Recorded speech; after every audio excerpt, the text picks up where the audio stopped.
Bismillahirrahmanirrahim wa sallallahu ala Sayyidina Muhammadin wa ala alihi wa sahbihi wa sallam. Peace and love, beautiful people. I'm Brother Ali. This is the Travelers Podcast. Thank you so much for being here. I say every week that our guests are special because I'm really very genuinely and sincerely grateful to know and be able to talk to all the people that I do. And I just believe that these people are incredible human beings.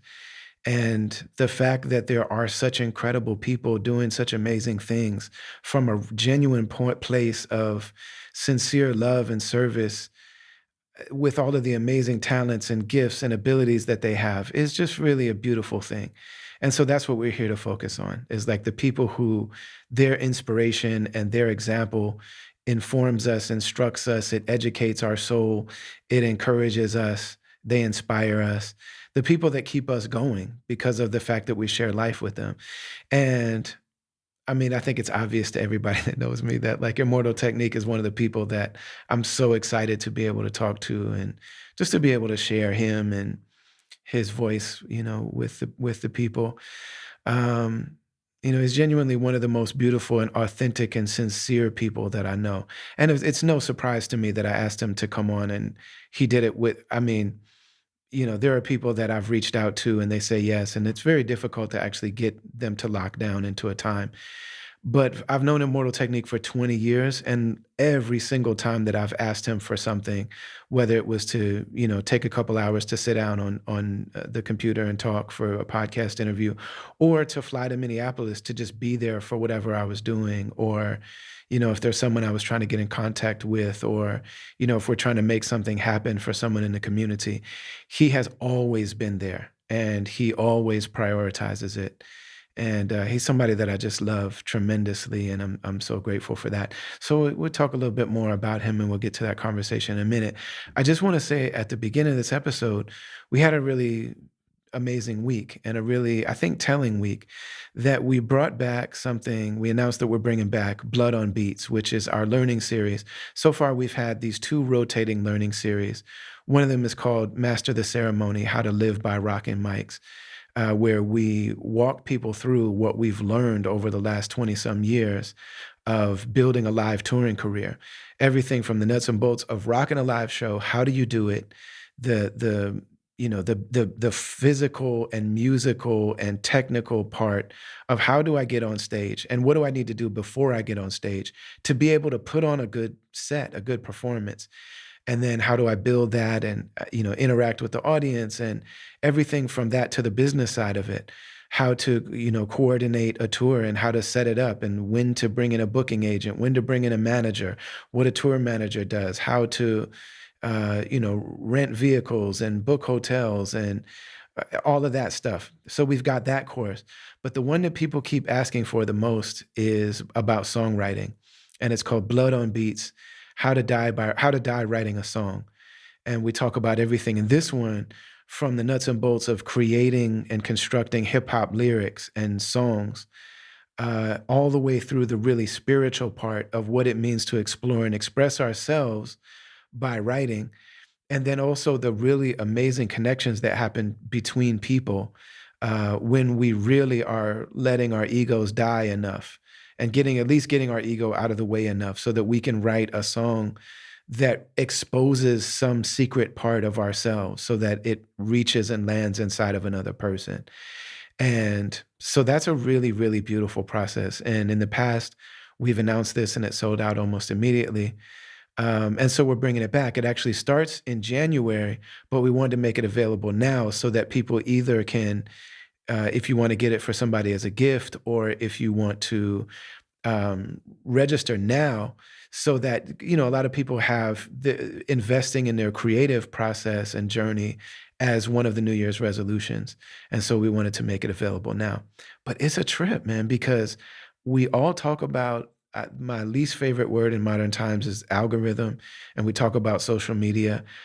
This is the time that I've noticed it the most, where we announce something that the people that our posts reach, those people respond immediately. But just the lack of circulation of these posts has just been really profound. Part of it was that, we didn't really realize we were announcing at the same time as Black Friday and Cyber Monday and all that kind of stuff, and we're competing and all that mess. But I say all that to say, please, if you are a follower of what we're doing, if you're benefiting from this, if this has become part of your life, go to brotherali.com, sign the mailing list. I write those myself. I don't sell your information. I don't blow you up and spam you. I usually wait till there's a few things that I'm excited to share, and then I set out an email. And it's only a handful of times a year. But then also, you can see all of our shows and all the things that we're doing on that page. And also, if you want to holler at me to, book a speaking event or book a show or ask for a verse or ask for a beat or all of that stuff, there's actual like forms that you can fill out to really start that process. If you DM me about a beat or something, it's not going to happen. So if you go to brotherali.com, there's a section there. But we have a thing that we call a caravan, which is really dope. And it's basically our version of a subscription kind of model. We've got a $5 option, a $25 option, and then a $100 option. And the people that are subscribed to that, for example, they get the podcast early without ads. So most of the people are hearing this on Monday. The subscribers will have received it on Sunday without ads. But then also for the people in the top tier, we've got a private Slack channel where we're really building community throughout the year, throughout the week.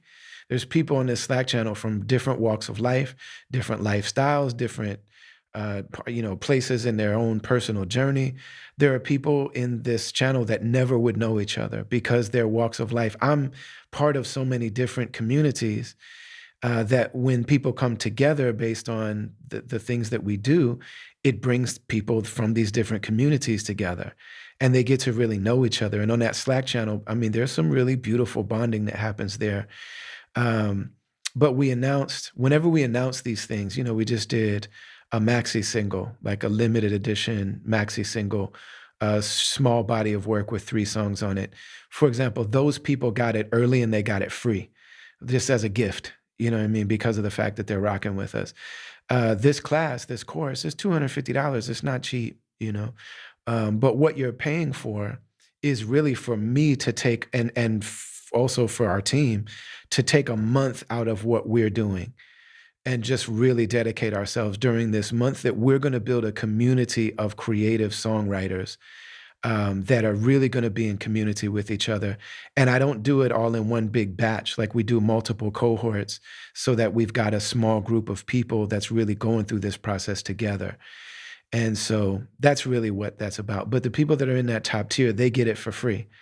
And, it's one of the really beautiful things that I'm really grateful for. So over and over and over, and I say this not only for us, but for all of the independent businesses that you want to support, the artists you want to support, the voices, the creatives, the people that are out here speaking truth to power or, offering dope things to the world that are not necessarily supported by big business, by big money, by big advertisers. You have to go to our website. We've got to really get down with each other's websites. So go to brotherali.com, sign the mailing list, check out that join section. And again, you can see all of our merch. We also have Brother Minister tapes. Like I do a series called Brother Minister where I do a self-produced 1-minute freestyle that I started doing years ago for Instagram, where I make the beat, I just think of a few bars at a time and record it as I go. And I just drop them whenever I feel like it, whenever I'm moved to just get a little something off my chest. And so I made a collection of those last year called Brother Minister Volume 1. We made 300 pieces of vinyl and they sold out immediately. And that's actually why we started the mailing list, because people were furious. They're like, yo, by the time I heard about this, it was sold out. I wanted to support you. And so it's like, okay, we're not going to rely on the algorithm. But that's on social media and it's been out for a year. And these little like 1-minute freestyles, self-produced, me hooking the beat up and spitting into the microphone on my AirPods or whatever in the backstage room in East Lansing, Michigan, or at the airport in Dubai or wherever I am. We put together this collection and those joints, we put them on streaming services and they just hit 1 million, which is really dope. Like that's so ill. Like that's what I love about being an independent artist. And especially now being truly independent, just being able to do things that are like, this meant something to me when I made it. I put it online and it's at a million joints, you know? And so that's very reminiscent to me of making songs in my bedroom in high school and selling the tapes to my friends. So we pressed up Brother Minister Volume 1 on cassettes, and there's a limited run of them. We might make more. When we did the vinyl, I told people there's only 300 of these or whatever. I think it was 300, hand numbered. So when they're gone, like, yeah, I could have made a lot more money if I just would have manufactured more vinyl. But if you tell somebody there's only 300 of these and they buy them with that understanding, then I'm not going to make more vinyl. But with the cassettes, these are selling really quick, and so we might make more. But I just wanted to let you all know, go to brotherali.com, check out all that stuff, but really look at the caravan because there's really something very beautiful that we're doing there. We also do Ask Me Anything episodes that are just for subscribers. We do digital gift boxes. Actually, we have a digital gift box coming soon with some unreleased music from some of our past projects and all sorts of things that we share with people. So check that out. This week on the podcast is really special. Immortal Technique is a mythical, legendary figure. And I don't say that because, something being a myth doesn't mean that it's not true. A legend isn't untrue. Legends begin in something that's very true, but because of the fact they become larger than life, because of what they mean to people, and because of what they mean to people over time. And Immortal Technique is somebody who, when you see him, especially on stage or hear him in his music, he's a larger than life character, figure.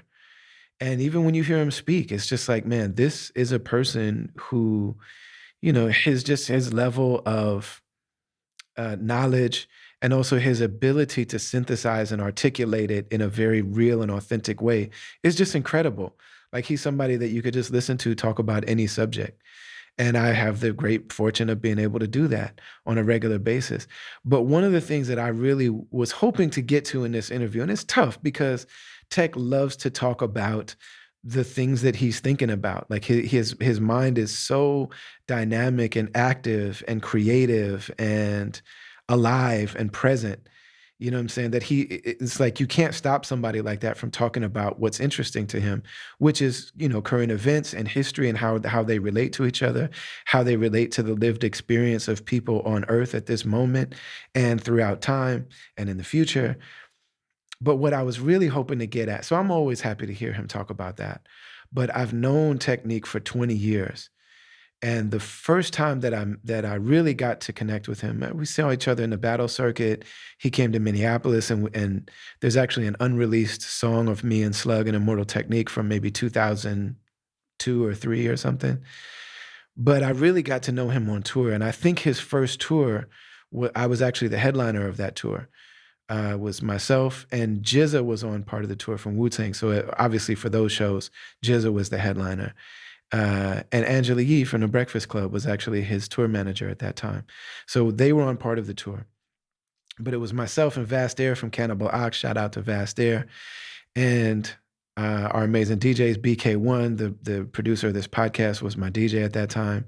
And shout out to my man Sam Chesnu in Seattle, you know what I'm saying, who is tour manager for part of that tour, but not for the whole thing. That's a story I'll tell someday.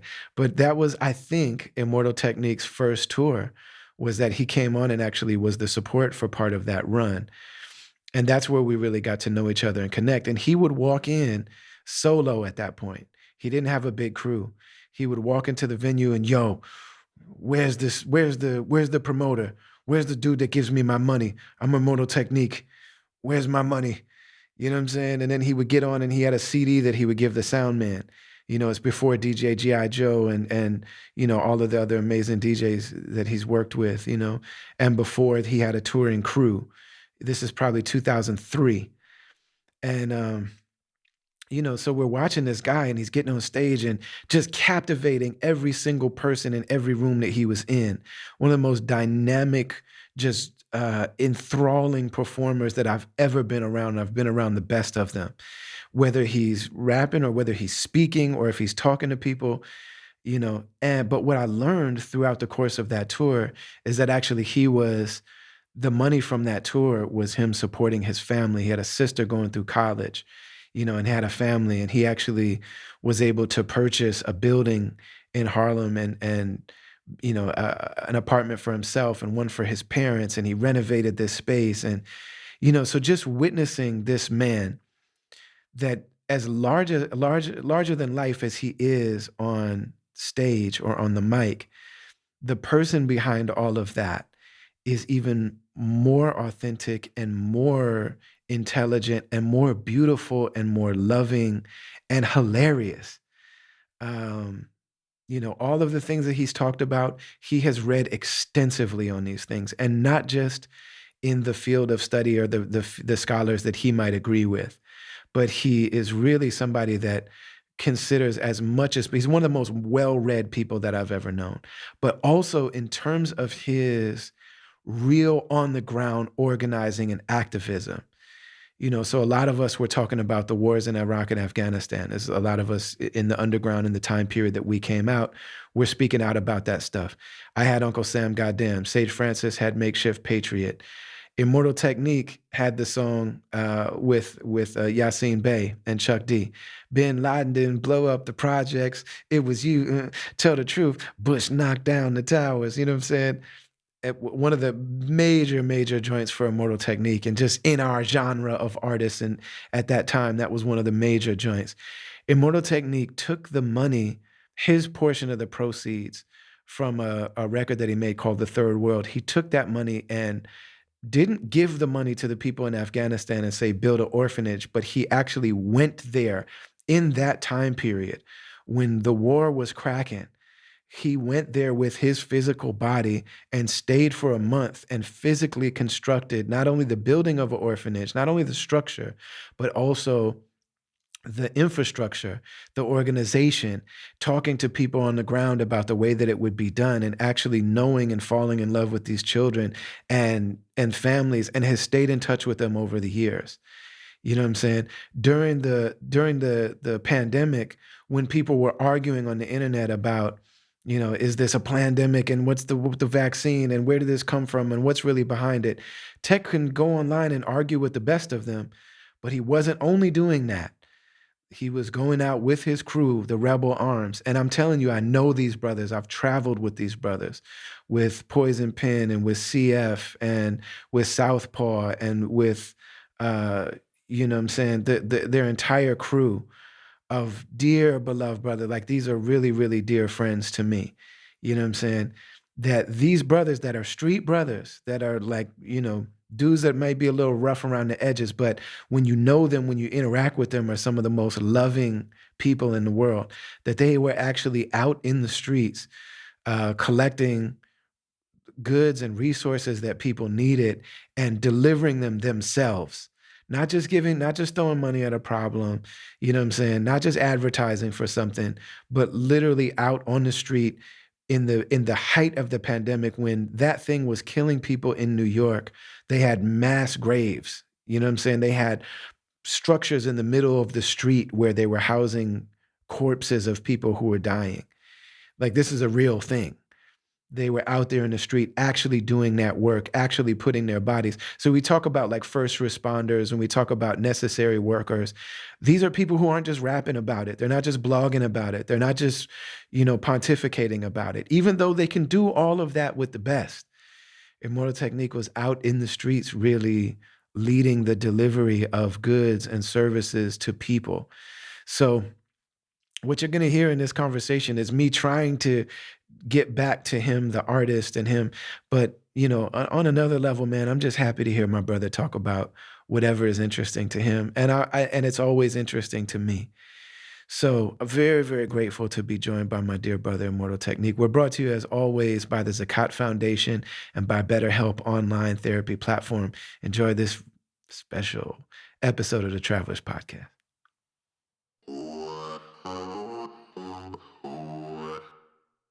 Thank you so much for doing this, brother. I really appreciate it, man. As soon as I launch this podcast, I'm like, man, I can't wait to sit with my man Felipe. It's an honor to be here. Thank you for having me on your show. Man, for as important as you are to the world, and for as much as you mean to people, and we've known each other for around 20 years, and I've been able to travel with you, and I've seen how much, both when I'm in the room with you, and then also when I just come across people that, just even hearing that I know you, just I see the impact that you've had on people on a communal level, on an individual level, and for as amazing as a presence and as a force in the world that you are, I'm always like, man, I wish people could know that this guy is even more beautiful and more powerful and more loving in real life. You know what I'm saying? That like the person that you are off stage, and it's not that they're different people. Like the version of you that you are on stage, that's an amplification of who you are, just like it is for me and like for most people. Like that is an amplification of certain parts of you. But I think there's so much about you that people don't realize. And one of the main ones is how funny you are. You know what I'm Well, saying? I think that there's an old saying, my brother, that man is the only animal that blushes. Mhm. And I think um, over the years, as much success as I've had, I've also been very humbled, right? I've been in a position where I thought I was right and I reacted a certain way that made me wrong. I've been in positions where I was wrong and the things that I did to get myself right made me more right than the people that I looked at as being the example of what should be. Um, I think that over the years, I've learned to be much less judgmental of people. Mhm. Not that I assume ignorance before malice automatically, because that's just something that I grew up with in New York. You know, my sister is very different to me. She assumes ignorance before she assumes malice, and I think that is something that I'm probably either going to grow out of or something that I'm going to have for the rest of my life. But through that, I've found a balance.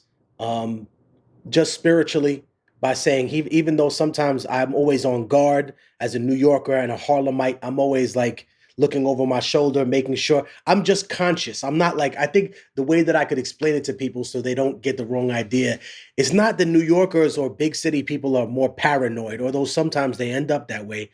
It's that they're always fixated on something happening around them, right? Mhm. I'm never scared to look over my shoulder or scared to look at a group of people or scared of any individuals, right? I've come to a place where I try to expect the best from people, but I'm always prepared Right. for the absolute worst to happen. Mhm. And I think through the worst things in my life, some of the things that I've done is just try to make myself laugh and make other people smile. And I think that's where that part of my personality that you talk about comes from. Like when people ask me, what'd you do while you were in jail? I could say, yeah, I lifted weights and, you know, I used to battle with people and fight with people. That's all true. But I would also tell you the things that I leave out. Like, yeah, I used to hustle people at chess. I taught people how to speak Spanish in there who wanted to learn. Mhm. I used to make origami figures and I filled up my cell with them because I was bored. I just have a photographic memory. So people came to the cell and they were like, "What the fuck is this goddamn zoo that this motherfucker got here in his cell?" And you got seals and a Tyrannosaurus and a crane and a pigeon and a hawk and what the fuck is going on in here? Like they thought I was a serial killer at first because they'd be like, what is he doing in here? But then the other thing I would do is I would make people laugh. We'd have roast sessions and that turned into the idea of a battle. It was like, oh, you could roast people. Can you rap too? I was like, yeah, sure. You want me to make the insults rhyme? Sure. Like Right. we could do that. And that's kind of interesting because we both came up in the battle scene. Yeah. And it was a big part of our lives. And I consider anybody from that era kind of like an alumni. Like we went to the same junior college or some shit, you know, the junior Yeah. college of Scribble Jam, right? Like the the community college of Rocksteady, like you know what I mean? Like Mhm. and we were both privileged to go through that experience that took us around the United States and that is now taking people around the world to engage in these verbal jousts that kind of in the past though I think it was different because you and me we did it so that people would pay attention to the music to the lyrics whereas I know battlers now that don't make music or not that they don't, but that's not their priority. They're saying, okay, I'm getting my battles through the door. Yeah, it's not a means to an end, like, that is the end, like, being the illest battler is a career path for people now, and it wasn't Mhm. necessarily that when we were doing it. Right. But I think also people have options that they didn't have back then, at least in their own mind. They think, okay, I don't automatically have to become a rapper. I could become an entertainer. I could become a comedian. I could become a TV show host. I could get my own radio show. Like I be on Mhm, Wilding Out. Like there are career paths that aren't just, hey, I'm gonna be the meanest MC in the world. Because essentially there's 3 million people applying for 2 jobs. Like, no, no, dude.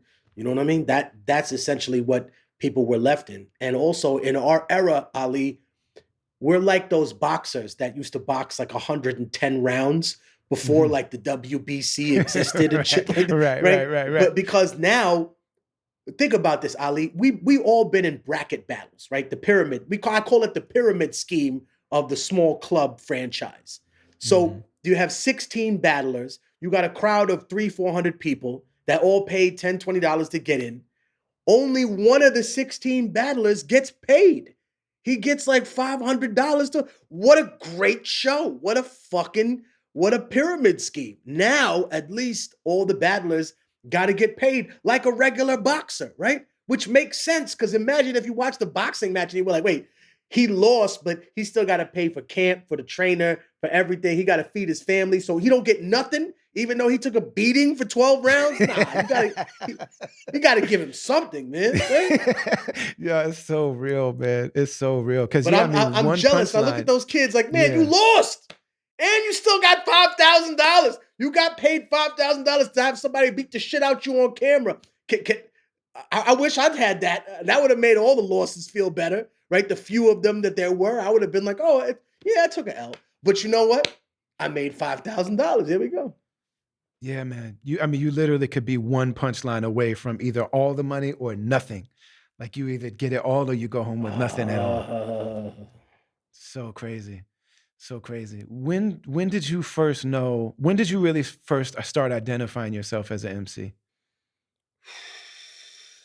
I mean, I could always rap since I was really young. The people in my class knew I could rap. Like it was always like, oh yeah, he could put words together. But I think towards like the end of high school, I actually started experimenting, like writing my own rhymes. And then a friend of mine who moved away, Southpaw, he had a radio show with a Kier. So sometimes we would go up there and just while out on like their high school radio show. Like, then one of the other things that was an influence on me is myself and another rapper by the name of Jigsaw the Puzzler. Mm, He was from New York City. He used to run with a crew called Natural Elements, right? okay. It used to be a dude that lives around my way, actually. A Butter, who lived in Harlem, L Swift, and Mr. Voodoo. So Mhm, Jigsaw used to roll with them, and we used to hang out with this crew in my high school. There was like a year older than me, called Dugius, and they were like a live band of music. And me and Jigsaw, like we would come along and we would be like the secret weapon of the Doogies crew. Like when people would needed someone to freestyle or do some crazy shit at the end of the show, we would jump up there. If there were battles to be had, we would battle. We would really just pop out, and it was fun. It was like being the featured artist on a song where you don't really have any responsibilities. You just got to write your verse and leave the studio. Like you have to produce anything. So I think through that, I got really good. I maybe performed like a song or two eventually, and then people started coming up to me, being like, "Hey, man, do you have anything out?" And that's when I noticed something that you and I both know very well: the difference between the underground on the East Coast and the underground on the West Coast, the Midwest, and down south. The underground on the East Coast got on the merch train much later. And it's because obviously there's more penalties for selling shit on the street here in New York. But keep it real, there's a stark difference. If you have merch in New York in like the late 90s, early 2000s, people almost thought that was funny. They'd be like, "Oh, what you selling incense, fam? What you got? What you right, got right, in right. there? They're doing all this, right? What Yeah. you got?" You got CDs, T-shirts. Your little Oh, okay. table, which you got a little You got your African little table on table, one two son. Right, fifth. Okay. right. But I went to the West Coast one time, uh, early in my career. This had to be like 2002, 2003, and it was before I had Volume Two out. Mm. And I just had Volume One, and I'd done a bunch of battles, and Dance with the Devil was popping a little bit in the underground. People were finding out about it, and I brought like 20 CDs. I had no T-shirts. I had nothing else, and I got the business from the West Coast fans. They were like, "What'd you bring?" And I'm like, "I got like 20 CDs." They, whoa, whoa, just CDs? You ain't got no vinyl? I was like, "Nah, sorry." He was like, "What? You don't got no T-shirts?" I was like, "Nah, shit. Am I slacking?" And dude's like, "Yeah, man. You make it look like you don't care about your fans." And I'm like, "Oh shit, that's not how I feel. I just personal life, like shit. I didn't think I didn't have the money to press up shirts. I didn't, you know what I mean? So I think um, it was a stark difference, and it taught me a lot, and very humbling too, because then I would be on the East Coast all the time, and I would buy a pack of incense in case some smart mouth motherfucker came to the table asking what else we had behind CDs and things. They'd be like, "Oh, you selling incense?" I'd be, as a matter of fact, I have incense here because a motherfucker like you needs that shit in his house, because you can't be smelling like you on the street and at home. You know what I mean? And then that would be You, it. The people are like, "Oh, I got you." I think there's something to do too with the fact that the music industry was in the East Coast, was in New York. And so when I look at like, when I talk to like Kweli about his trajectory and career path as opposed to mine or ours, you know what I'm saying? And the fact that he was able to like what he was looking at is like, how do I navigate the music industry with what I'm trying to do? So his mind, instead where we were like, nobody's ever going to let us in the music industry. We're never going to be part of that no matter what we do. So we might as well start figuring out how to make the most out of just our direct relationship with fans. Kweli at that time was still thinking like, okay, if I get the right beat from like Dilla or Kanye or somebody in the circle, I can get to the radio and I can start, maybe I can get Hmm, into acting and maybe I can. So there's just like, I think so much of it too was just the difference in options that we had at that time. hmm. I think also um, we were victims of a purist mentality, and I'll Mm, explain that to you. mhm, Um, we thought that people paying for their songs being on the radio was being a sellout, mhm, and in truth, that was being a farmer, a gardener, mm, right? mm, Because if you own your own masters and your own publishing, then why not make an investment of 20, $30,000 so that your music can be on there? You know that publishing money comes back to you three, fourfold. So the corporations that we see as labels that have this umbrella, they're part of a much larger umbrella company, obviously. That's what they did. They invested in their own catalog. They would say, okay, mhm, we're gonna go. We have a new album out. We'll strike while the iron's hot. We'll pay for this to be on all the radio stations. We'll make the money back in publishing. It'll mhm, promote the record, so it serves multiple uses. And I think in the underground, we were always looking at anybody who had anything on the radio as an automatic sellout, or things that were, oh man, yeah, he's with the establishment. And I think for me, I saw it from two different directions. One, from the first one you described, where it's like, oh, we're never going to be part of this. They'll never let us in the door.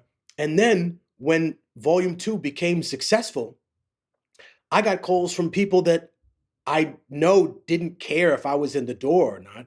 It was the fact that I was selling so many independent records. So mhm. there was Craig Kalman from Atlantic Records. I'm trying to think who else came to see me. Uh,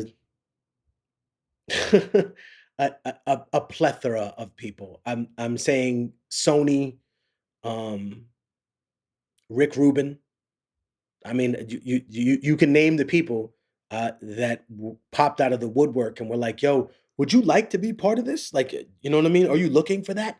And I think the difference was, for me, is that I learned at a very young age that if I was to enter that world, you can't enter as an artist. You have to enter Mm. as a company. That's the Mhm. difference between longevity and between your career being entirely in someone else's hands.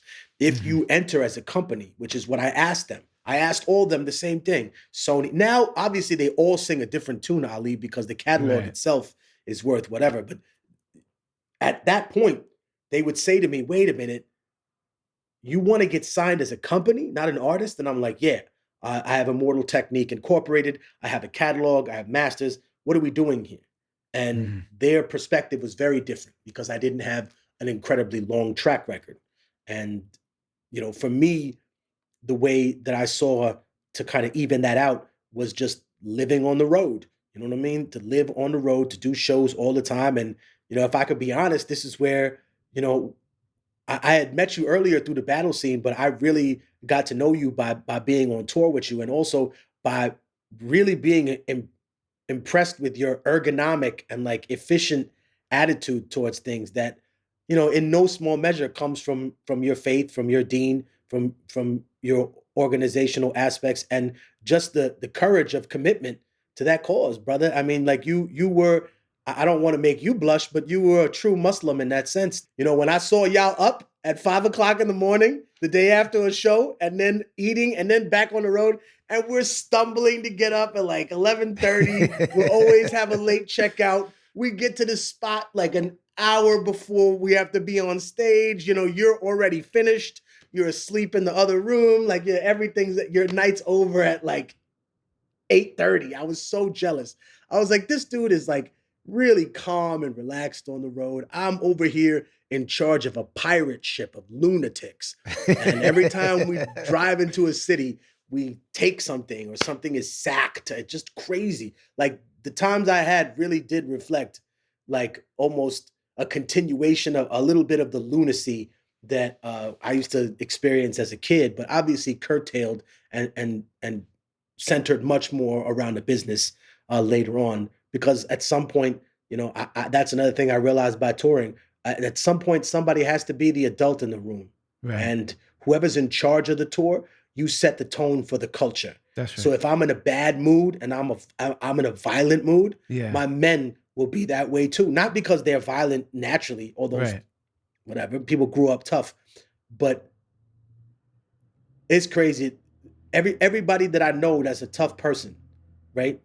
Mhm. The toughest fight that they've ever had is life, That's right. and that's why they like that. That's right. So Yes. I always I tell people, listen, people are scarred, Yes. and the guys that I brought on the road with me, they Yes. all came from different backgrounds. They Yes, were sir. all smart people, but Yes. they were all scarred in the same That's right. sense that we had survived some crazy shit, either through our family or through Mhm. the music industry or through some other means, and we kind of just found this art form that let you express anything and everything. And this is, you know, pre 9/11.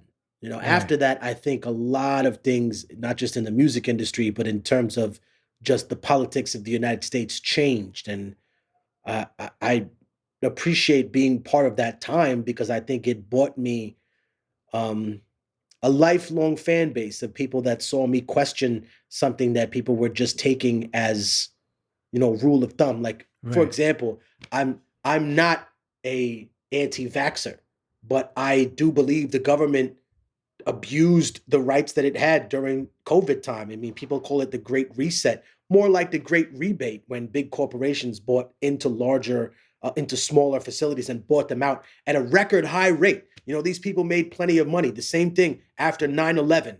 Am I Mhm. wrong for pointing this out that we didn't become any safer? We just got a bunch of laws and no water at the airport. Like that's keeping people safe. During COVID, did we get the universal health care? Did we get benefits for lower income families that were more affected? You kept Yeah. putting black and brown faces on television to say, Right. "Oh, get your shot." Well, what about the opportunities for that these people have missed specifically because they're Mhm. locked in that particular area, and now you've taken everything from them. Yeah. And I think when you talk about how this was branded as the health crisis of the 21st century, and people reacted by giving us a $400 check and Mhm. telling us to tough it out. Mhm. And that really makes people look at a system and think ultimately they don't care. The problems that I have are not the problems they have. And it's caused a very big shift in the politics. I can point to those two specific things. One that I was a part of, because I made music, and people always ask me in the comments, and I'm happy to respond to them. They said, "Oh, how come you didn't make songs about COVID?" Or don't? I said, "I started a charity, a 501c3, brother. That's right. That's right. You have to observe the The rebel pillars. What arms is the one of runs, the man. pillars? Yeah, Is Zakat, is the pillar. You give that's right. without the expectation of receiving in return. That's right. Now, when we did Rebel Army runs, we expected nothing in return. Like Yeah. we're not doing this to make money. As a matter of fact, I put almost probably $12,000 of my own money into the Mhm. charity, and we raised about $110,000, and really we became the food program Yes. for at Yeah. least three project Yes. housing developments during the pandemic, and people would come. Yeah. I mean, I would get stopped by cops, and I tell people all the time, I never adhered to any lockdowns, but it was not for gratuitous reasons. Right. It was not You're so out I could, serving the people. hold my dick, excuse my language, and be in the street like, oh yeah, Right. I'm out here. I don't have to listen Mhm. to these cops. Fuck the vaccine. Fuck the. I said, no, I have to be out here Right. because I have to bring food to the people. And the cop stopped me once, and he said, well, why are you out here? And I said, well, the food program was canceled. And they said, really? For where? I said, for grant projects. I said, that's the projects in your district, right? Mm. Where 1,000 people live. Mm. And they said, and it was canceled by your boss, Mr. de Blasio. And I know they hate him. So the cop was like, oh, he's not my boss. I said, well, if he's not your boss, then he's not my mayor, and I can go on my way and give these people this food, right? Mm. We getting it to good people, man. Huh? And he goes, you're right. And I said, God bless you. Have a good day. Even though I don't like cops and they don't like me, that we make no secret about that. But they understood the necessity for what we were doing out there.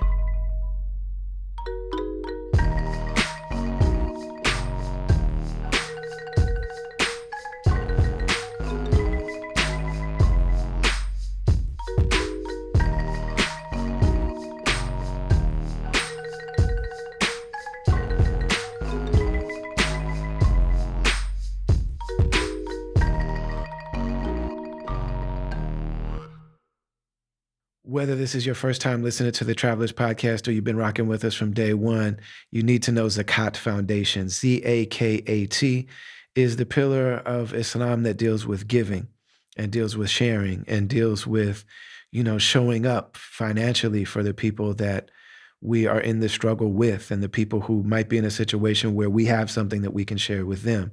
And it's a necessary part of everybody's spiritual practice and everybody's spiritual journey. They all say, whether we're talking to gurus or shaman or imams or priests or rabbis or, wise elders, all of them are going to tell us that part of a person's own growth is to give back, to carry a sense of gratitude and to share with others. And it's one of the greatest ways to deal with depression, with anxiety, with, feelings of self-consciousness and, dealing with all these things that we struggle with, to find something that we can share with other people, whether it's small or large, and to actually deliver it to them, to give it to them, to share with them, is one of the greatest things that we can do, even for ourselves. And that's what Zakat is about. And that's what Zakat Foundation is about. He mentioned, we're talking to Immortal Technique, that when he wants to give or when he wants to do a project, he'll go there physically and be with the people and listen to them and learn from them and find experiences in his own life that relate to them so that he can operate with them as an equal, as a brother, as a comrade, as an ally, as somebody who is in the human struggle together. And that's what Zakat Foundation does. It's one of the reasons that we're so grateful to rock with them. If you go to Zakat US on social media, you can see all the dope things that they do. They are a Muslim organization, but they don't only help Muslims and they don't use their work to proselytize. It's enough that it's an obligation and an honor and a joy for us to be able to help. And so they work with people on the ground wherever they go. If you go to Zakat US, you can see all the beautiful things that they're doing. If you go to zakatfoundation.org, you can check them out. And you can give, and I couldn't recommend it more highly. Go back a few episodes, listen to our conversation with Amna Mirza, who is one of their marketing and strategy directors. You know what I'm saying? And just see her own journey and the way that it's connected with Zakat Foundation. It's really amazing, incredible work. And we couldn't be more grateful to be in partnership with them and to be supported by them and to be brought to you by the Zakat Foundation.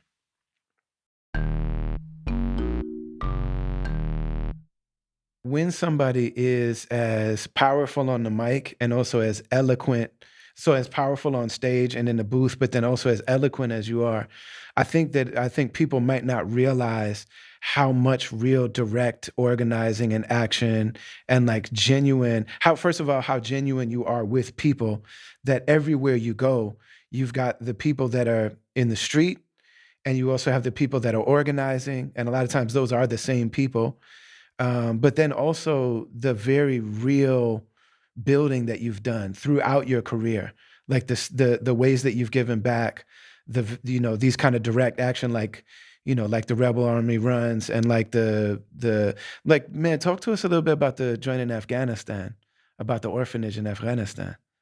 I'm saying like so many of us were criticizing the war, but I'm saying you had your body in a war zone building in a thobe building an orphanage Mm. with the funds from one of the records.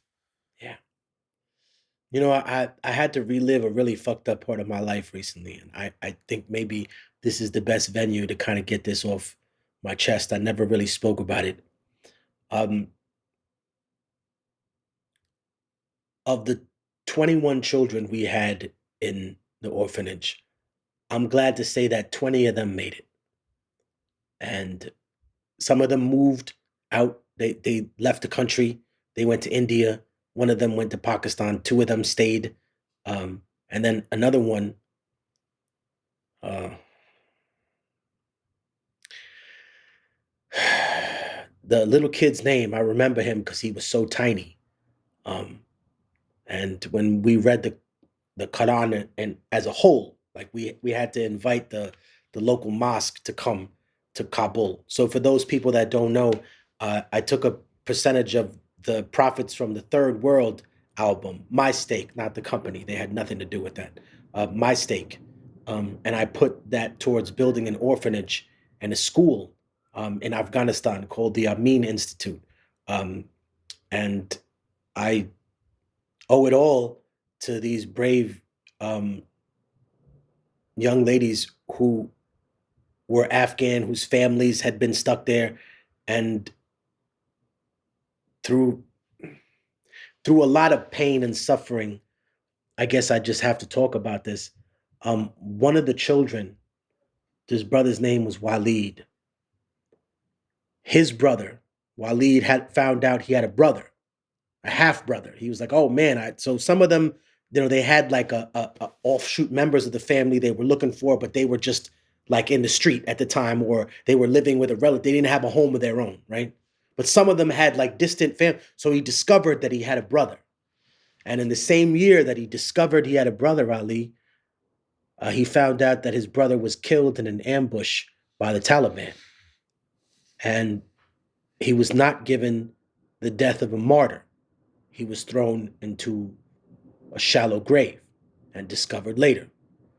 And if people know anything about Afghans, honor is a very big part of their culture. It's everything. And Yeah. so, because he was not buried as a martyr with a green flag over his grave, and people did not recite the Quran when he died, Walid felt that it was necessary to avenge his brother.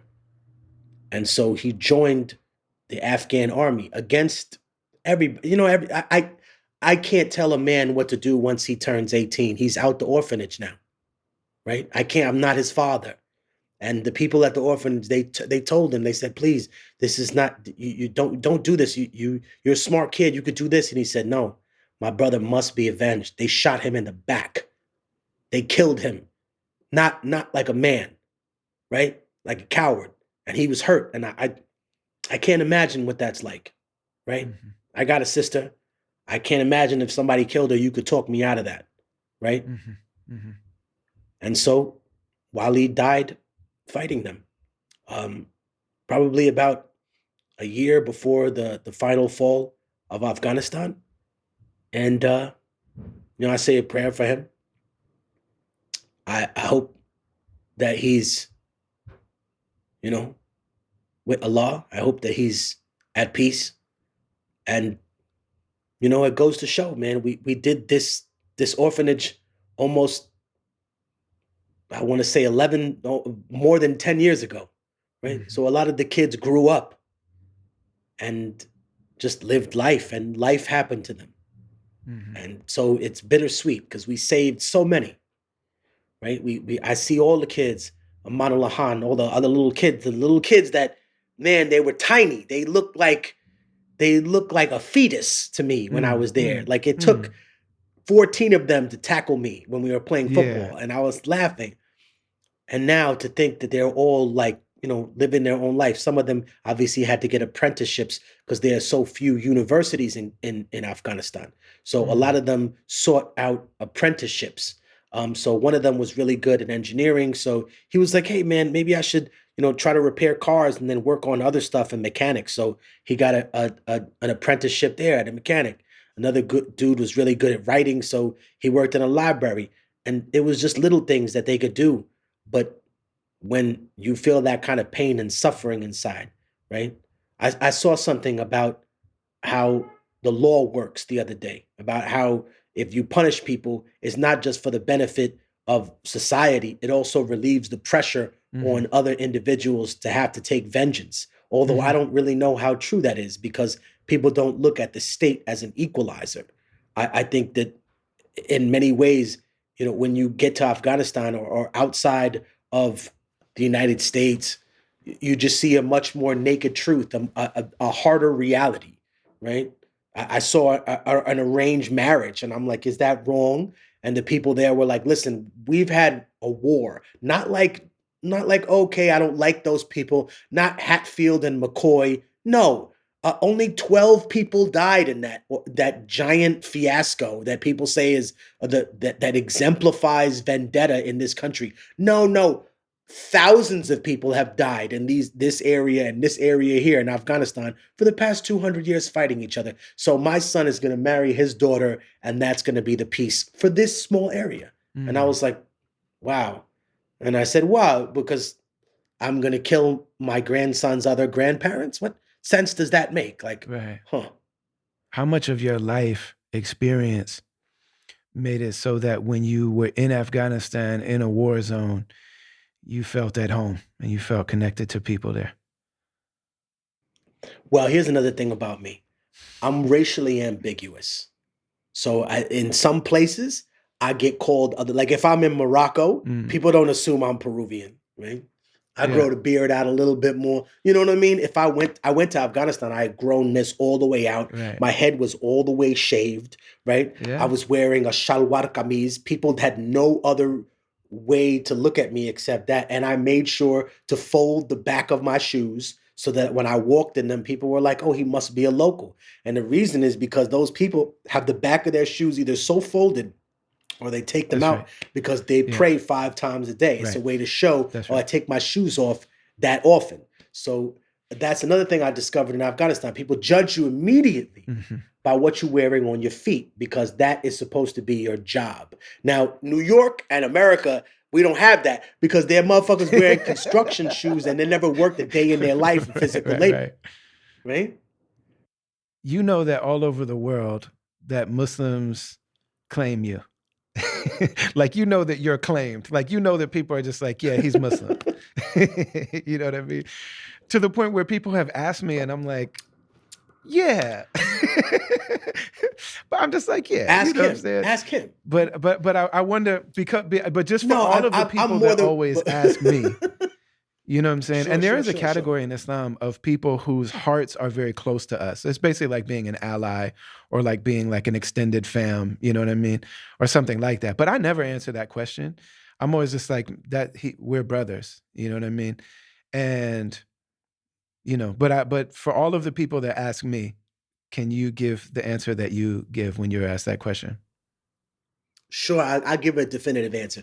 If someone says to me, Assalamu alaikum, I'm going to say, salam Mhm. alaikum back, even if I don't like the person. So that does not make me a Muslim, although I know that every Muslim, every true Muslim, if That's one of the rights. That's somebody's one of the rights of Islam. somebody Right. salams you. I know this because I got into a nasty argument with a person, and it came. This was a couple of years ago. It was in London, and it came to blows to the point Mm. where I had to slap this person, and the person stepped back, and we were literally about to fight, and somebody came in and broke it up. Da-da-da-da-da-da. And I always remember the person was like, well, is there a problem now? I looked at the policeman. I said, no, there's no problem. I don't have any problem with this man. And I looked at this dude and I said, because if I had a problem with him, you take us both to jail, right? If we were fighting, you take us both to jail, right? And he's like, yeah. I said, we weren't fighting. We were just talking. We just had an argument. And he want to go home and I want to go home. And the guy looked at the other guy and the guy nodded. And I looked at the man I was arguing with and I said, Salam alaikum. And I know that he got slapped and he was mad and he wanted to fight. And he looked at me and gritting his teeth, he was like, Alaikum salam. You know, it's amazing. Rest in peace to DJ K Slay. Oh You know, man. K Slay and J Electronica had like a public spat. You know what I'm saying? To the I point where remember like they that. were I going remember at that. each other because K Slay took a issue to saying New York dudes were calling Southern rappers slang and then jacking our slang. And so he's like, "What did you mean by that?" Da, da. And so like if you go like there's multiple screaming matches between these two guys, but where they'd be like, I'm righteous, I got knowledge of self, salam alaikum, maki, wa alaikum salam, beautiful black man, da da da da. In the midst of these very heated public arguments, where it's just like, Mhm. okay, we're disagreeing, but there's a very genuine love and respect based on the fact that we both deal with Islam in some fashion. So here's an interesting point. I have never taken Shahada, Okay. right? But I follow most of the other pillars, right? Like I give without the necessity to receive. I don't pray 5 times a day, but I pray. I do believe in a creator. I believe that we have a purpose as a human race and a human society.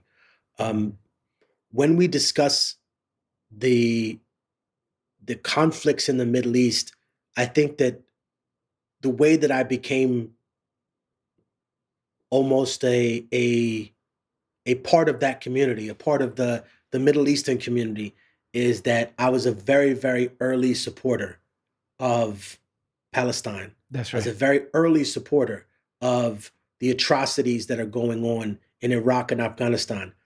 Yeah. Um, so I think rather than at the critical time period in the United States when anything and everything that was Islamic was being called terrorist, Hmm. I simply had the temerity and the patience to tell my fan base, really? I think in Iraq and Afghanistan, it was very clear to people, okay, Iraq had nothing to do with 9/11. We're doing That's right. regime change. That's right. Then during the Obama era, I think everyone remembers a candidate called Sarah Palin in the United States. Everyone made fun of her on Hmm. TV, on ABC News. I think your fan base would love watching that old interview because it's laughable. She says all these ridiculous things, but Right. the host asks her, "How do you feel about the Bush doctrine?" Yeah. And she doesn't know how to answer the question. She didn't know what it And while was. all these liberals, while they were laughing at her for Hmm. not being able to answer the question, Hmm. President Obama completed the Bush doctrine. And Hmm. what was the Bush doctrine? To knock over countries that opposed our hegemonic view of the region. So That's right. during Bush, Afghanistan and Iraq fell. But during Obama, Libya was turned into a slave market. Tunisia fell. I'll do you one better. The country of Egypt, the cradle of civilization, had a democratic election and they picked somebody not only that the Americans didn't like, but that the Arab world had a little bit of a problem with, or I should say, some of the royal Gulf Arab states had a problem with, which was Mohammed Morsi of the Islamic Brotherhood. Think what you want about the Islamic Brotherhood. The people elected this man, right? It's like me telling all those white folks in the middle America, I don't like Trump, so he's not your president. No, He's the president of the country. He beat Hillary Clinton. He's sitting in the seat. You don't like Mr. Morsi, so you're going to kick him out and replace him with a military dictator. Okay, so that's four. Mhm. Now we get into Syria, which is god awful. Wasn't there some interesting hypocrisy in the sense that Britain gave Iran a nuclear generator in 1958? And also, the West had no problem, or not no problem, but they weren't actively looking to destabilize the country until specifically now. And not only that, my brother, they hired splinter cells of Al Qaeda, the same people who they told us, right, were responsible for 9/11. Mhm. They hired splinters of Al Yes, Qaeda they did. Yes, they did. to fight a war in Syria, which And to it's me is well god awful. documented. Like that's Well not a documented. conspiracy And theory. That's and well I'm not, documented. listen, I'm not here to tell people who are Syrian, God bless you, who are watching this show. I'm not here to tell you about your government or what should be or what shouldn't be. I understand that. The same way no one can tell people stop fighting. You should just quit. No, Mhm. right? If I can't tell the Palestinians to stop, I can't tell the Ukrainian people to stop either, right? It's their land, it's their society. But at the same time, I have to bear in mind there are a lot of interests involved in Syria, in the Ukraine, and in all of these places, and they're not for Mhm. the benefit of the people. So when you Right. see the United States involved, when you see larger countries involved, Russia has the same issue too. It's not that it's necessarily wants to make things better. It's if it's under my control, then it's better, right? I point out the Right. way that Mr. Putin is a political chess player, right? For the fan base at home that's watching this, in Europe, he supports the far right, Marine Le Pen, the president of Hungary, that pig that doesn't believe in interracial marriage, right? That these are the people that he supports. But in the Western world, he supports Cuba, Nicaragua, whoever's in charge of Venezuela. Doesn't matter if it's Hugo Chavez or Nicolas Maduro, who I know Mm. isn't as good a leader. And the people, Mm. even who hated Chavez, will say at least he was a better leader than Nicolas Maduro. But he Mm. supports that there and that there. And it's a balance. So why wouldn't we think that we ourselves bear the same hypocrisy? We can't play the game by different rules and expect to win, is their mentality. So they play the game as crooked as they can. And the end result is that the people never really find justice. They just end up being moved from one square to the other. You know, so many people that have a platform, even people that are outspoken, even people that we think of as being, you know, really outspoken on all sorts of political issues. It's very rare to find somebody that is as publicly outspoken as you are about Palestine. And what has that meant for you? Like have you like what has that meant for your, I don't want to say your career, because I mean you're so directly supported by the people that love you, who love you for speaking about issues like Palestine. But I mean, what have you? You know, we both love Dr. Cornel West, and like we both made music with him and kicked it with him, and he, you know, he's the homie. And Dr. West said that he felt like he wasn't even considered for tenure at Harvard because of the fact that he spoke out in support of the Palestinians.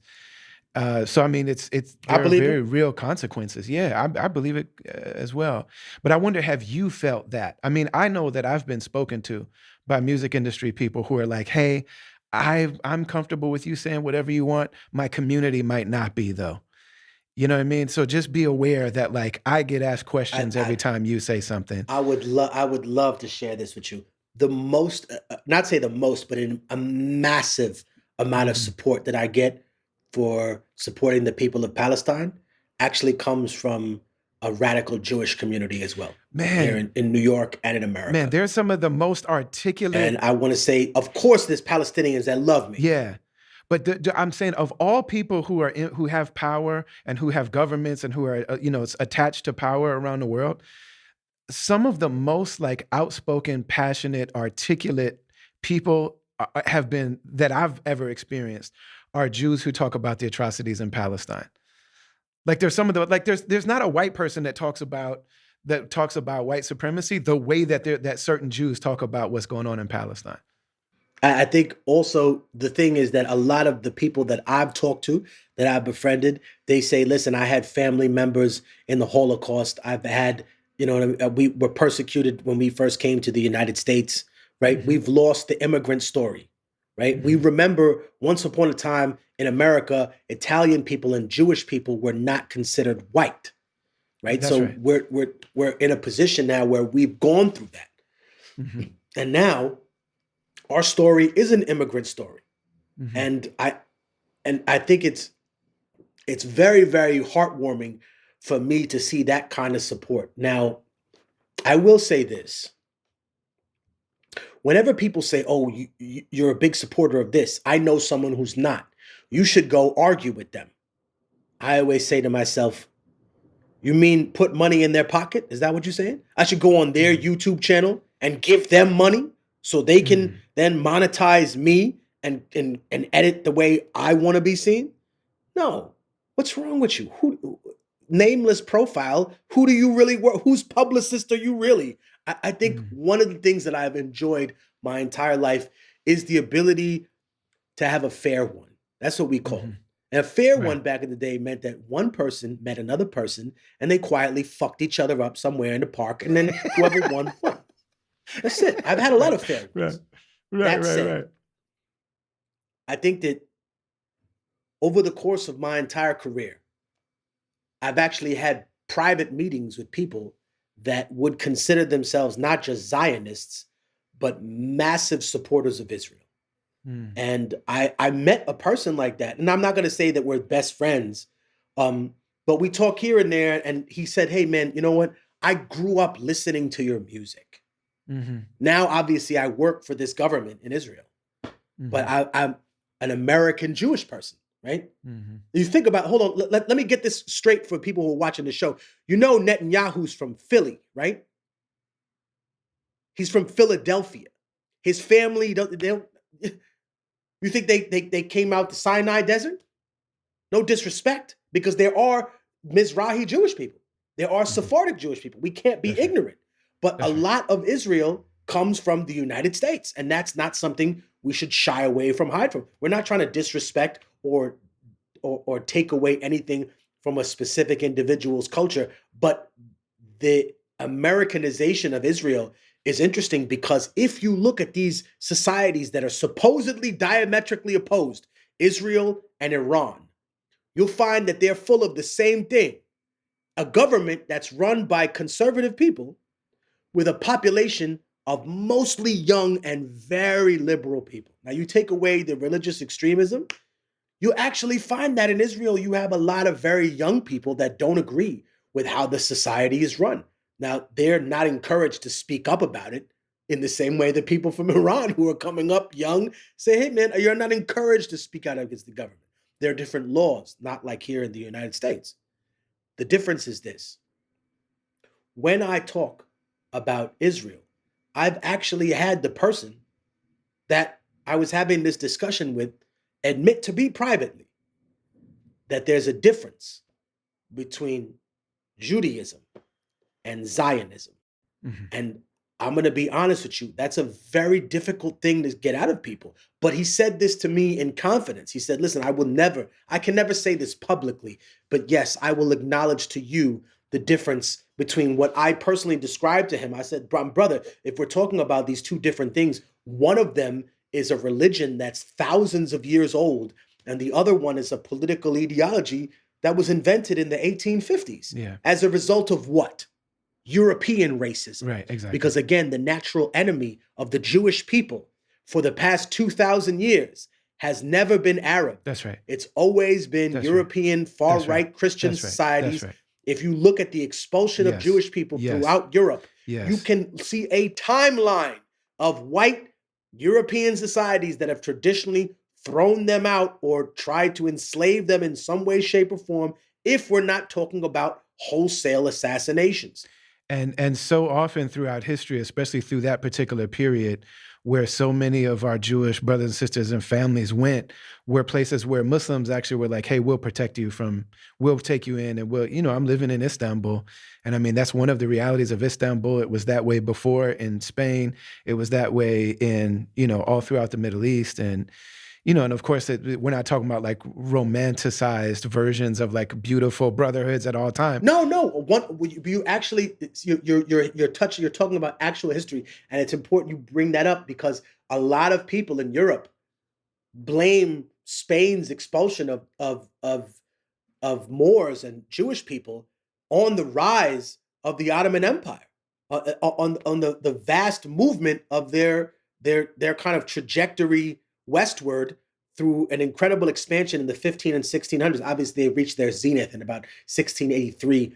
But I would say, yes, absolutely, because when those Sephardic Jewish people and the Mizrahi people were thrown out, cast out of Spain, the Turkish Empire said, "Oh, talent, people of the book and a talented. Okay, you don't want a blacksmith, we'll take the. You don't want the accountants, we'll take the. You don't want the lawyers, you don't want the historians, we'll take them all." And I think what people don't recognize is the culture of Spain took a massive downturn after the Alhambra decree. Absolutely. A lack of doctors, a lack of lawyers, a lack of scientists, which led us to normalize what they call the La Reconquista, or normalize the severity of like the Torquemada trials and the Spanish Inquisition, which basically was, not we can't oversimplify it and make it seem like a witch hunt. It was an essence of religious extremism, right? It was a Christian jihad against anybody who didn't believe in that one sect of a religion, which is also Christianity's dirty secret. That when it comes to sects of Christianity, if you happen to be one that isn't a mainstream sect, you better pray that church and state don't get united, because they start swallowing other sects. No, that's wrong. We represent the true and living God. Where and we've had that in Islam too. No, yes, that's true. And we shouldn't hide that. You're right. I think it's just funny that those sayings that we don't know don't come from China, don't come from Russia. They come from white European Christians, where the guy says, "Hey, kill them all, let God sort them out." That comes from a crusade in Europe. Half the crusades weren't even against Muslims. I'm going to repeat that to you. Yes. Because it's a little known fact in history that gets glazed over. Almost half the crusades, or about half the crusades, were not against Muslims. They were against other Christians to consolidate the power of the Catholic Church inside of Europe. And I'll give you just a few examples. The Cathar Crusade, right, where they invaded France, the lower part of France. Then there's the Livonian Crusade, where they forcibly converted the people of Estonia, Latvia, and Lithuania by burning people alive with a series of knights that were sent by the Pope at the particular time. Then we have the Hussite Crusade. That's the Czech Republic. It's where people first used wagon warfare, right? They had what people called hand cannons. Then I'll do you one better. There is the Children's Crusade, where people were sold into slavery in Italy. Then there's the Fourth Crusade. See, people think that the Turks were the first to overthrow Constantinople. That's actually not true. The Turks got to attack through Mehmed II a fractured Byzantium that he would never have been able to conquer if it wasn't broken already into 5 pieces. See, the original Byzantium and the Eastern Roman Empire, as it was called, was actually sacked and overthrown in the year 1204 AD during the Fourth Crusade. Every single person that I know who grew up as a Greek individual always learns about that, because it's a massive kind of a plateau at the peak of this schism in between Orthodoxy and Catholicism. And literally the Pope and the Doge of Venice placed a pretender on the crown and renamed Byzantium the Latin Empire, which is why I've never used that phrase in any work that I do. Oh, the rise of the Latin Empire. That name is cursed. All right? These people, they killed priests, nuns, bishops, they murdered everybody in the city. They sacked the town completely. People were raped, burned alive, babies killed in piles. It was a sacking Mm. like Jerusalem was a sacking. And I think that people don't realize that. So before they just say, okay, yes, all religions have this corruptness where they swallow another sect, Islam, Christianity, Hinduism, right? All religions. But we've been marketed this idea that the Crusades were just this example of Europeans going into the Middle East. Now, use it as a metaphor for what we live in our society now. Mm-hmm. Yes, we went to war in other countries, but a lot of what we did was to consolidate the rule of power here at home Mm-hmm. for what we have. That's right. And now let's look at the lives that people live in Iraq or in Syria. Are they living better or worse, or is it a fluctuation of terrible, great, and bad like it's always been since you've had these people in a perpetual colony? No, it's still fluctuating. For some people, it's worse. For some people, we left the country. And what about us? Have we gotten worse or better? No, well, I would say that freedom in the country as a response to 9/11 and then COVID and subsequently everything else has actually plummeted, has gone down. Tell the truth, brother.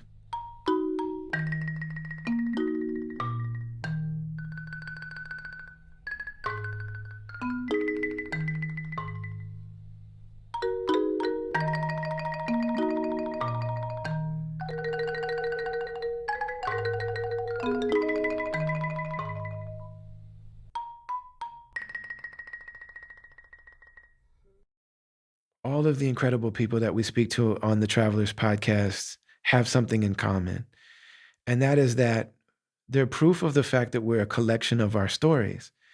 A human being, it can be said, is a collection of stories. The things that have happened in our life and the ways that we've understood them, the ways that we've held them, the ways that we've metabolized them, they become part of who we are. And one of the really beautiful things about the human spirit and the human soul and the human psyche and the human physiology is that we're able to undergo these really sometimes harmful, traumatic, tragic experiences. Like we can live through nightmares and we do have the ability to heal. And sometimes those things actually can become part of our wisdom and part of our ability to help and to heal others. But what's necessary is that we process those things properly. And I believe it's really unnatural for us to try to process them ourselves. I think it's unnatural for us to do life by ourselves. But especially when things happen to us that shatter our sense of safety in the world, that shatter our sense of well-being, that disrupt our feeling of safety or the reality of our safety. And if we don't have the right kind of support system, and if we don't have the right type of, communal holding and witnessing and processing together, then a lot of times we develop these wounds that don't heal. And so one of the many ways that that can be addressed is through therapy. And, we talk a lot about therapy on this podcast. Go back and listen to our episode with Resma Menikim, who's a trauma expert. Go back and listen to our conversation with Dr. Ebony, just really talking about the reality of trauma and therapy, especially from the perspective of people of culture. It's really important. It's a really important aspect of that healing journey. But so many of us have barriers to therapy as a practice. And I'm one of those people. I'm self-employed, so I don't have insurance. I don't have the type of insurance that a lot of people have who have good jobs. And I also live outside of America. And so having access to therapists is really difficult. I was listening to a podcast and they talked about BetterHelp, BetterHelp.com, which is an online therapy platform. And I had questions, like, what does it mean to talk to a person online? And like, how do I know that that person's going to be there and be qualified and that they're not going to ghost me? And like, what does it mean if I can't just walk into their office? So I went to betterhelp.com. And if you go to BetterHelp, they're sponsors of this episode. When you use our link, which is betterhelp.com/travelers, BetterHelp.com/travelers, you'll get a discount. I think you get 10% off with them. And then we also get a commission for making the connection. And so they also support the work that we do here on the podcast and at Travelers Media. But you're taken directly to a questionnaire where they talk to you about what's bringing you to therapy, what is it that you're looking to get out of therapy, what type of therapist would you like to talk to, when do you want to talk to them, and how do you want to communicate with them. You're literally in the driver's seat in every part of the journey. And for me, this has been transformative. From the moment that I got on my first call with my therapist, she was asking me questions that reflected things that I was telling her about my experience, that had me thinking about and just gave me a different perspective on things that I've been holding since I was a little kid, and my own narratives around them, and she wasn't telling me like, you need to think about this, and here's the actual truth about this, and just asking me questions, just saying things that I said, just repeating them back to me, maybe in a different order or from a different perspective, and just allowing me to look at myself and my own stories, my own narratives from a different perspective has been incredibly healing. And so, because of the fact that I didn't have access, I heard about this on a podcast, I tried it out, and it's working for me. That was enough for me to say, like, okay, let's reach out to them and see if we can partner with them. So if you go to betterhelp.com/travelers, I couldn't recommend it more highly. You know what I'm saying? It's one of the things that I believe that we should incorporate into our own journey. I don't think there's a person who wouldn't benefit from sitting with a trained professional, a licensed professional, and just talking through some of the stuff that's going on the inside. So go to betterhelp.com/travelers.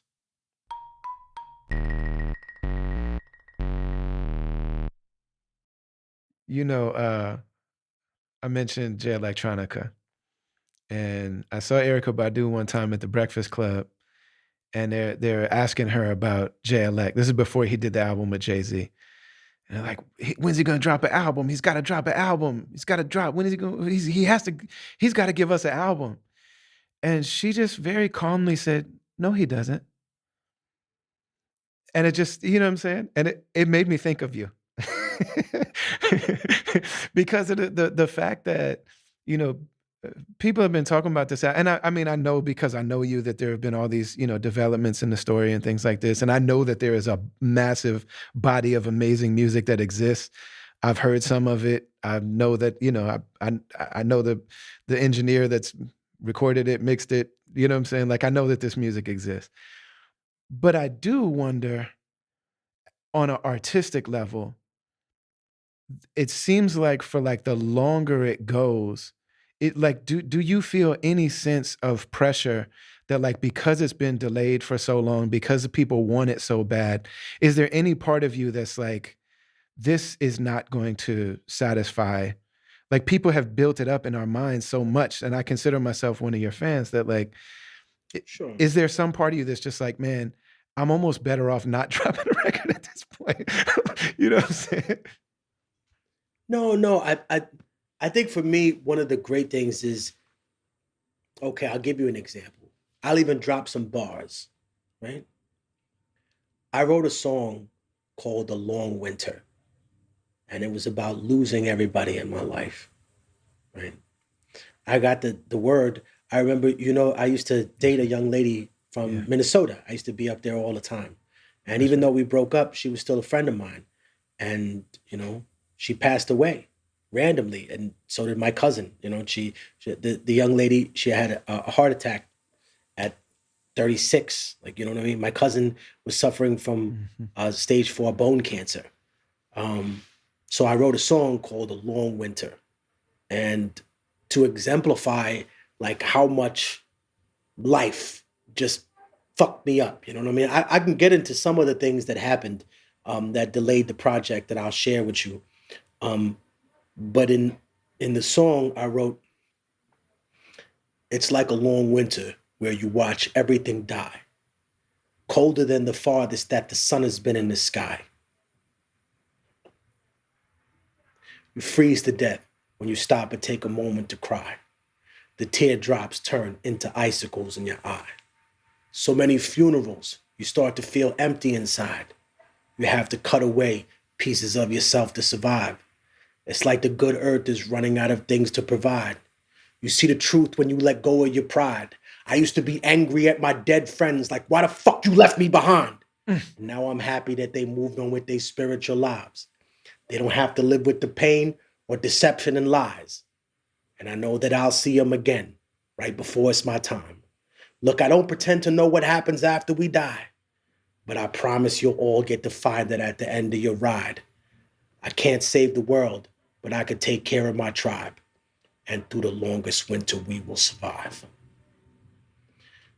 The record is full of very, very personal things to me. Mm-hmm. Okay. The intro of the record was originally done by Africa Bambaataa. That had to be removed. Mm-hmm. And he actually wrote a poem from scratch that if he hadn't done what he did, it would have been the illest intro to the middle passage.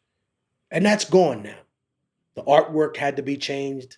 You know, the place it came from had to be changed. The way things were set up around me had to be changed. Mm-hmm. The people around me had to be changed. You know, I lost a lot during this time. Mm-hmm. I lost countless numbers of friends. Jay Arch, Yeah. Pumpkinhead, PH. Sean P, Prodigy, Majesty, Vice Versa. I can't even name all the people. I feel like I'm being disrespectful by not naming everybody. You know what I mean? And then, you know, ironically, the last time that I was out there doing the show at Soundset, that was the last time that I seen Idea too. Yeah. You know, and I put him in a song called Valhalla because I used to always joke with him that he had a little alley oop. I'd be like, you know, when you freestyle, you get one of these, right? And he goes, "What? What do you mean?" I said, "Yo, you always have you have a transitional bar." Right. And he goes, "What do you mean?" A crutch line.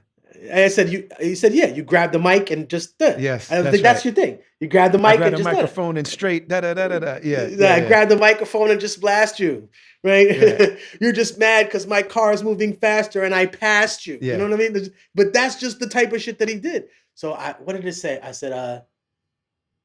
said, reaching through the universe with planets as the satellites, bringing it back to me with an idea when I grab the mic. Amazing. I call upon the creator, the mother, the maker, the father, the savior, the spirit that's greater. I shoot a laser sharp as a razor, like a defibrillator, straight into the heart of the architect of the simulator, giving the gift of free will to every NPC that you ever seen on Fox or MSNBC, a species of revolutionary bourgeoisie that went extinct when I sprayed them like DDT. We're coming back. We're coming back. I'm going to give the people what they want. But I'm going to be honest with you, Ali. Another reason that I delayed this thing is for so long, I felt like my end was tied to this record. I felt like this was the last record I would ever do. And now that I lived my life, I have no fear. No fear of death. I have no fear of judgment. I have no fear of being blackballed. There's definitely going to be a lot of pro-Palestinian stuff on this record. There's going to be talks about how, you know, the state of Gaza was engineered and helped to exist by Israel because they wanted to divide the West Bank and Gaza because two enemies that are divided and at odds with each other are easier to deal with than one people united. That's right? right. But I think in a sense, you know, I'm on my own now. I'm even more independent. You know, I got Rebel Army Records, which is all mine. I own my masters, my publishing, my syncopation rights. You know, I'm grateful to everything that I learned from the people around me. But, you know, I had to grow up. I had some more growing up to do. Even now, I told you before, I've been right. I've been so right that I've been wrong. And I've been so wrong that I've been right. And in my life, I've come so far in my career that I'm reminded of the nicknames. And they make me sad because I'm a student of history and I looked up all these Vikings because they had interesting nicknames, right? Their names reminded me a lot of Native American names, like where you're given a name for a specific purpose. Right. And there was a king called Gorm the Old. I always loved reading about him. And I was like, Gorm the Old, why did I call him that? He died when he was like 90. No, Gorm the Old lived to be to like 50 some odd years old. But the thing was that all the kings in his era died in battle when they were young. And because Gorm, they died bravely when they were like 17, right? Another one died when he was like 19, 22, 24. The older kings died when they were like 31, 37, right? Gorm the Old lived to be 53 years old, but all the kings that had born in his era, and even some of their children, had already died. And that's the reason they called him Gorm the Old. And if my job is to be Gorm the Old, I don't know what my position in hip hop is now, but I do look at myself as kind of an individual that maybe has to be a little bit more of an example to people now than before. I'm not the guy that's going to take Molly and be in the club with you. I'm more like the voice of reason. I guess, like I said before, someone has to be the adult in the room, Mhm. right? You hear things that young artists say, and Mhm. you're not immediately triggered, and you don't need to write a response underneath. I'm the greatest MC of all time. You're supposed to think that, my brother. Right. Right now, if we actually go bar for bar, Right. you're not, to me and to a lot of other people. But I think the difference is in hip hop, there's no talent gatekeeping in the same way there is in other genres of music. If we go to jazz, for example, imagine if you were taught by the great Branford Marsalis and you spent 30 years practicing trumpet, Ali. You'd be good. You'd be great. You could get up in front of a crowd, right? If I started playing the trumpet yesterday and I found a couple of cool notes to throw together, Right.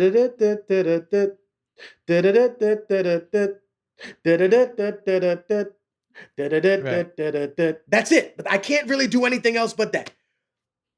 Hip hop will But you put got the right you and me genes and you on got the this, right right, tattoos and right. the But I'm hair just and the saying, hip hop will put us both on the same stage and act like we both have the right to be there. No, one of you has the right to be there. The other you caught the elevator up here. Okay, you caught the Oh my elevator God. to a floor you're not supposed to be on. Okay, Yo, Fahim just turned the podcast off.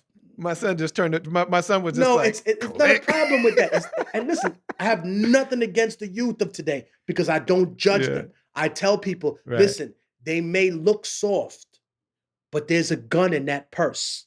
Don't be rude to the kids for no reason, right? Some of them, they grew up with a different fashion sense. That doesn't mean that they're not capable of violence, right? You could get And not jumped. capable of like being real artists. Like some of them are really, if you're able to listen through some of the stuff that doesn't appeal to our ears immediately, man, some of the stuff that they're saying and some of the ideas that they have about stuff are amazing. Like there's not only are they not for play, but they're also, that some of them, they might not have the same vocabulary or whatever, but man, there's some real art. There's some real like heart level artistry going on under that stuff. I firmly 100% believe that. I'm not a person that's like, Right. oh, hip hop sucks now. It's all terrible. It's like, no, it goes through phases. Like I could name several artists from the 90s that were saying absolutely nothing, but it sounded cool, right? I'm not gonna name them because I I mean, know a lot of these brothers. people love the Oh, Fushnickers, come man. on, why you gotta Man, but Das Effects and but okay, so if we talk about groups that they not necessary, everything doesn't have to be spiritual, lyrical, miracle. Like it has, there's some purpose to the music. And also one thing that I think is great is that even the groups that you name now, you're still talking about people who understood concepts in music, right? right. Having songs that are about, like when I heard Das Effects, and as you brought them up, so it's only fair that we talk about them. They had a song on the record, on the first record, Hmm. called Lucy's. Hmm. And I thought the song was hysterical because the song was about a dude taking a shit in his pants. The whole song was about how a person sharded. We didn't know what that word was back then, right? But then became popularized through like a Ben Stiller movie. A dude Hmm. sharded. For people who at home don't know what that is, it's when you fart and accidentally shit out a bunch of stuff. And Das Effects had a song about how they was he was playing basketball and he farted. He thought he farted and he shit it in his drawers.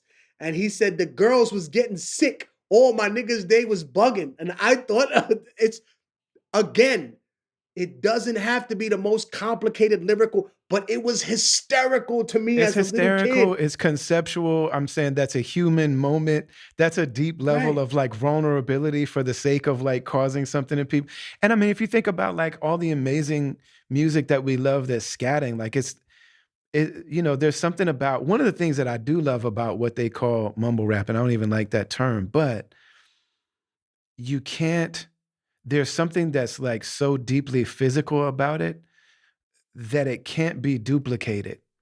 Like, you know what I'm saying? Like what I see over and over and over again is like black and brown people's genius and like physical genius coming out in ways that are going to take like it's going to take people from the dominant culture a long time to really truly figure out how to imitate that. Like and by that time they will have moved on to something else. Like it can't be you can't appropriate that. You know what I'm saying? You can't just okay, get the same plugin. You think it's just a plugin? All right, get the plugin. It's not going to sound the same. You know what I'm saying? And I just think about that when jazz artists started scatting to where it's like, man, we do not have to speak your language. You know what I mean? There's a musical language, there's like a physical vibrational language here that before we were colonized, before our languages were taken from us, is something that you can't repeat. So to me, Mm. that's the best of it. You know what I mean? But I do feel you really when it's like, okay, but where's the part where we still hold on to the actual wordplay? You know what I mean? Like there's it's just undeniable that the lyricism and the wordplay has really taken a hit. I think um I think some people liken it to the ability to tell a story that people haven't heard before. Mhm. I think that some people are challenged by concepts because they don't think it makes them tough or cool. Mhm. Anyway, no, it's a blessing to still be here to be able to still do what I do. Immortaltechnique.com is the new website. You can get all the merchandise and everything through there. All my social medias is still the same. Tech Immortal on IG and Metaverse, whatever the fuck they call themselves now. And then uh, on Twitter, it's at Immortal Tech. And then if you want to look us up, we're at Rebel Army Runs on Instagram. And if you want to support us, there's a link to the GoFundMe on there. We are a Red Ribbon charity, which means that 95% of the donations go directly to the physical materials that we need. So the only things that we would spend money on would be like gassing the car or, you know what I mean, paying the volunteers every now and then that have to come out the woodwork. So, you know, we just want people to know that we're still going to be out here doing this no matter what, and that as long as people need, we'll be there. And you're right. Sometimes people need more than that. They need a plan rather than just the emergency rations. But who gets them the emergency rations That's right. while they thinking about that motherfucking plan? That's right. And I'm gonna end by saying this. They did a study at a school, at a private school here in New York, where they asked the private school kids to miss dinner and skip breakfast the day before a test. And I'm just going to say that the test scores were significantly lower. There's an old joke, Ali, that 76% of statistics are made up on the spot. So I don't want to give fake Right. stats to people, Right, right, right. but the percentages were very different. So just think about that. You know, when you sending your kids to school, they got a full belly. They ate the night before. Okay, then they doing better than some of the other kids in their class. That's right. That's right. Well, man, I love you beyond words, brother. I love you too, my brother. You're one of the people that when you come up, I just and this is one of the things that I've always just really hoped that people could understand is like every good thing you've ever heard about this man and every good feeling that people have about you, it's all true. And in fact, when we actually get to know you and get to sit with your family and your parents and be in the community with you, whether it's in Harlem or anywhere in the world, it's real, man. And you're one of the people that as beautiful and powerful as you are on the stage, you're more beautiful and more powerful in life, man. And so, yeah, it's an honor, man. I'm the one who's honored, my brother. You are a shining example of honesty and decency in a horribly corrupt and slimy bacchanalian business. And it's always good to see somebody else. You know what? I always think of us when I see those two little kids from Thailand, and one of them is a monk, and the other one has a cigarette in his mouth. And it's like, we good friends. Like he's trying to get me to come to the temple more often. He's trying to get me to settle down. I probably will at some point in my life pretty soon. But I think that I'm gonna ride once again with my knights. We'll ride out one last time for this record. Hopefully, I plan to do one more afterwards. But if if this thing is tied to me leaving, I'm not scared of that anymore, man. I'm ready to I'm ready to face my truth, and I don't want to go anywhere. I hope to live a long life, but I'm ready. I'm ready to say everything I have to. I have no fear. Yeah, there are a lot of controversial things on the record, um, but I hope that's not what people just listen for. I hope people don't see me as some sort of ambulance chaser that just makes a rap out of every fresh outrage. I hope that they realize that there's actually years that go That's into right. making some of these songs, and That's that right. if they learn anything about artistry, remember there's no time limit on art. A person can start a piece of art when they're 5 and be working on it until they're 80, Hmm. and it could be the greatest achievement of their life. And That's other right. people will write and do stuff every day that nobody gives a fuck about, right? They'll have content for you every day, but it doesn't matter because it's worthless. There's no redeeming value there. So just remember, man, invest in yourself. And I'm gonna leave y'all with this gem. You never really know somebody, your friends, your family, the people watching the show. You never really know somebody until they don't get what they want from you. That's the day you meet that person for real. That's it.